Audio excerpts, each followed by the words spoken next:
Me llamo Lucía, tengo 35 años, y hasta hace una semana, pensaba que mi hermana mayor Clara era la persona más noble del mundo. Después de todo, ella había sacrificado su carrera para cuidar a nuestra abuela mientras yo perseguía mis sueños como fotógrafa de National Geographic. El día que nuestra abuela Teresa falleció, estaba en medio de una expedición en el Amazonas. Clara me llamó llorando. La abuela se fue mientras dormía. Fue tranquilo. Tomé el primer vuelo disponible, pero llegué tarde al funeral. Clara me recibió con un abrazo frío. Al menos llegaste para la lectura del testamento, dijo con un tono que no pude descifrar. La reunión con el abogado, el doctor Martínez, estaba programada para la mañana siguiente en la casa de la abuela, una hermosa mansión victoriana que había estado en nuestra familia por 3 generaciones. Qué raro, comenté mientras esperábamos. La abuela odiaba las reuniones formales. Siempre decía que los asuntos familiares debían resolverse en la cocina, con café y galletas. Clara se tensó visiblemente. Las cosas cambian, Lucía. No estuviste aquí los últimos años. Antes de que pudiera responder, el doctor Martínez llegó con un maletín y una expresión seria. Señoritas, su abuela dejó instrucciones muy específicas sobre cómo proceder. Sacó varios documentos y comenzó a leer. Yo, Teresa Montero, en pleno uso de mis facultades mentales, declaro este como mi último testamento. Clara se inclinó hacia adelante, expectante. Dejo todas mis propiedades, incluyendo esta casa, mis cuentas bancarias, y todas mis posesiones a mi nieta menor, Lucía Montero. ¿Qué? El grito de Clara hizo eco en la habitación. Esto es imposible. Debe haber un error. No hay error, respondió el abogado calmadamente. El testamento es muy claro. Pero yo la cuidé por 10 años. Clara se volvió hacia mí, lágrimas de rabia en sus ojos. Mientras tú estabas por el mundo tomando fotos de mariposas, yo estaba aquí. Renuncié a mi trabajo. Sacrifiqué mi vida por ella. Yo estaba aturdida. Clara, no entiendo. La abuela siempre dijo que la casa sería para ti. De hecho, interrumpió el doctor Martínez, hay algo más. La señora Teresa dejó un video que debe ser reproducido en este momento. Sacó una tablet de su maletín y la colocó sobre la mesa. La imagen de nuestra abuela apareció en la pantalla, sentada en su sillón favorito. Mis queridas nietas, comenzó, si están viendo esto, significa que ya no estoy con ustedes. Y también significa que Clara acaba de tener un ataque de ira por el testamento. Vi a mi hermana palidecer. Lucía, perdóname por ponerte en esta situación, pero necesitaba que la verdad saliera a la luz. Clara, mi querida Clara, sé lo que has estado haciendo. La abuela se inclinó más cerca de la cámara, sus ojos brillando con una intensidad que conocíamos bien. Sé sobre las transferencias de dinero. Sé sobre los documentos falsificados. Sé sobre las llamadas a los compradores de antigüedades. Y sé sobre las pastillas. Clara se dejó caer en su silla, temblando. Pastillas, susurré. ¿De qué está hablando?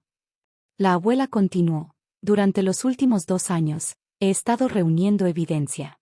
Clara pensó que estaba demasiado senil para darme cuenta, pero cada vez que perdía una joya de familia, cada vez que aparecía mi firma en documentos que nunca vi, cada vez que mis medicamentos me hacían sentir extraña, yo lo documentaba todo. El doctor Martínez pausó el video. Hay sobresellados para cada una de ustedes, dijo, sacándolos de su maletín. Con manos temblorosas, abrí el mío. Dentro había fotos, recibos, documentos bancarios, y un diario. Querida Lucía, comenzaba la primera página, si estás leyendo esto, significa que mi plan funcionó. Necesito que seas fuerte para lo que vas a descubrir. El diario de la abuela continuaba.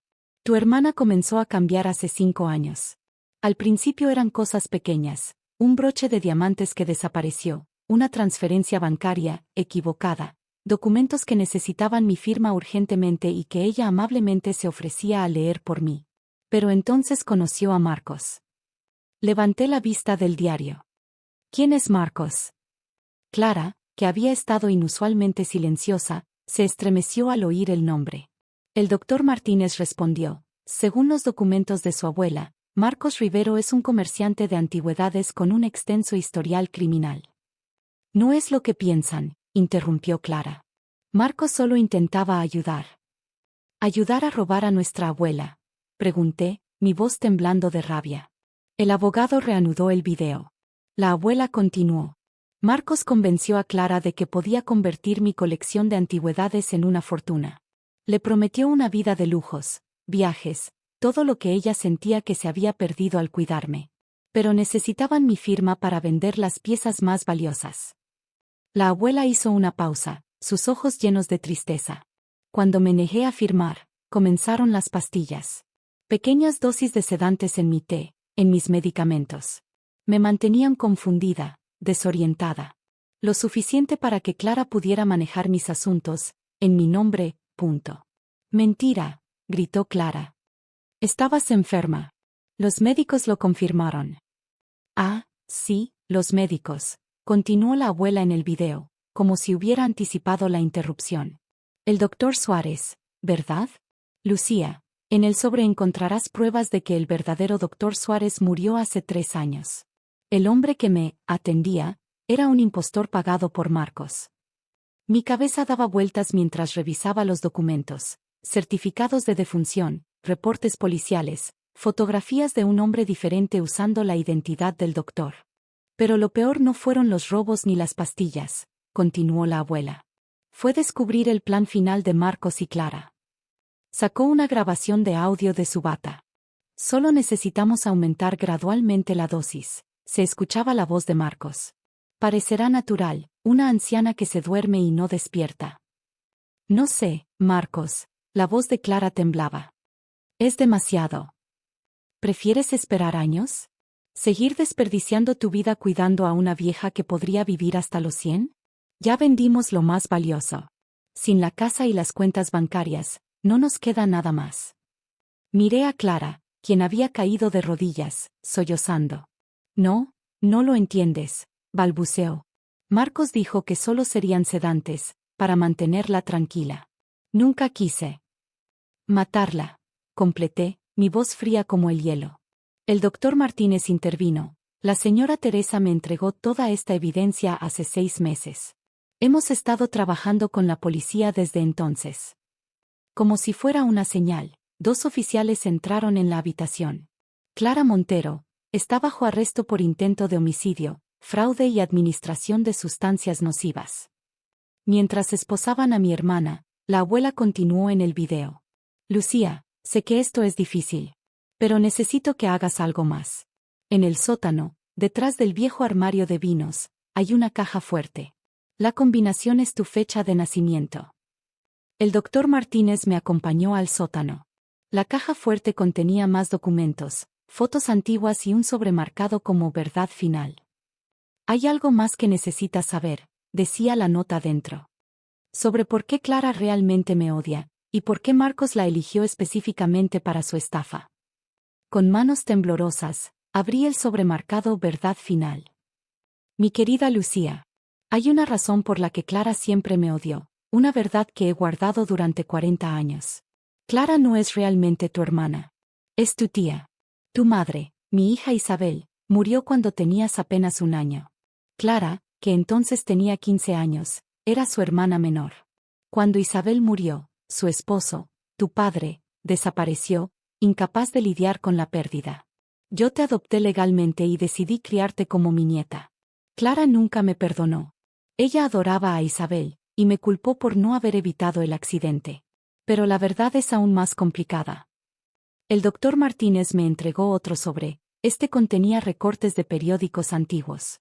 Trágico accidente cobra la vida de joven madre. Frenos manipulados causan muerte de Isabel Montero. Caso sin resolver. Accidente o asesinato. La carta continuaba. Lo que nadie supo entonces es que yo había descubierto algo terrible. Tu madre había encontrado evidencia de que su esposo estaba involucrado en una red de falsificación de antigüedades. El accidente ocurrió el día que iba a presentar las pruebas a la policía.